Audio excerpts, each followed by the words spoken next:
the home of the common Joe and the common Sally in the know, even more so than all those media talking heads. Jimbo. Wake up this morning with numerous messages about all this crap that you said, man. I don't even know where to start, man. You know, you took this stuff to another level, man. You really sort of shit the bed. Let's talk about it.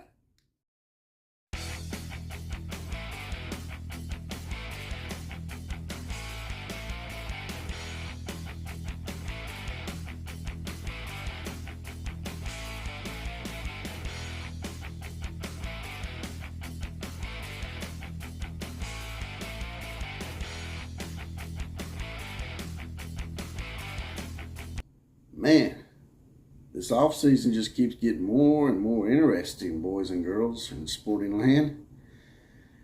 And here we are, another episode of the OCF. That's me, the Outlaw College Football, also known as JPC. And today, class, we're going to talk about Jimbo Fisher and how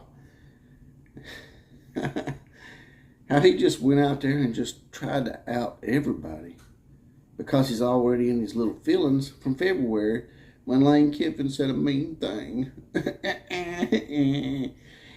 I'm not a cheater. Don't ever call me a cheater. Ever call me a cheater, because I don't cheat and I'm a high moralistic man. Oh, I forgot I did cheat. Back in 2019. That's Jimbo Fisher. Mr. Hypocrite. You know, and I was going to stay neutral in this at first. When I first saw it, I said, well, I'm going to be neutral. Usually I'll grill Saban just to show I can be unbiased. But in this case, I don't have to show that I'm unbiased, because Jimbo has made it easy for me to come in here and grill his ass, because he basically outed every single person in America. From Lane Kiffin to Kirby Smart to LSU. LSU's already got enough problems without Jimbo saying that he cheated with Saban back when they coached with each other at LSU, which everybody does some form of cheating. The problem is, you people like Jimbo, is he deflects and he calls people exactly what he sees in the mirror. But before I move forward with all this juicy stuff about the jackass known as Jimmy Bo, Jimmy Bo P, whatever, man. Dude's losing his bowels left and right. Before I move on, though, I'd like to ask you guys to like, share, comment, and subscribe to this channel. Subscriptions are most important. They keep me up and going, keep me motivated. Also, down below the video, where you see the like button and the share button, and on down you see the download. Right next to download is an option. It's a little heart that says thanks. If you click on that, you can give me $1 or $2. That way, I can continue to be a little on the edge and not have to worry about YouTube censorship, because I'll have the common Joes and Sallys supporting me. You know.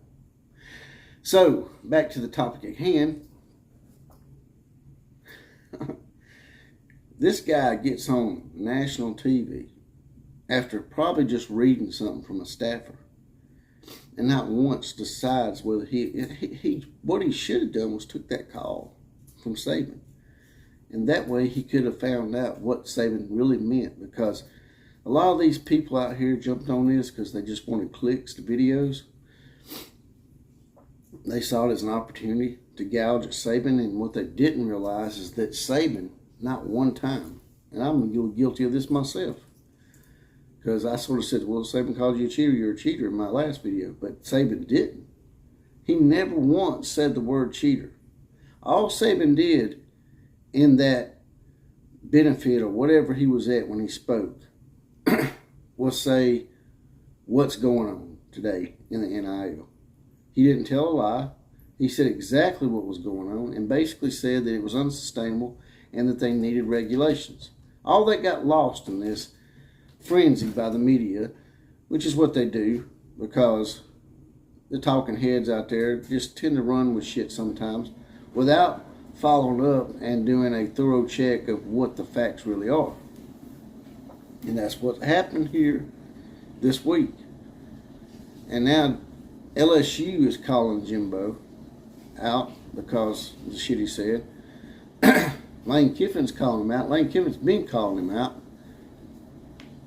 And even posted a tweet this morning about how, his classes had like 1 or 2 5-stars in them until this past year. And we all know going 4-4 in your conference schedule and losing the likes of Mississippi State and whatnot, we all know that enthralls recruits to want to come play for you, right, Jimbo?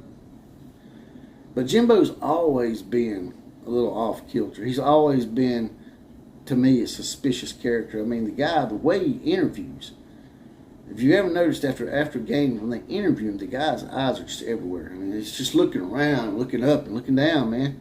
Talking real fast like the motherfucker. I almost said a real bad word. Hell, dude acts like he's on speed or something. Or been tied up in a meth lab somewhere. He talks so damn fast, man, in his interviews. And you go even further back, man. This dude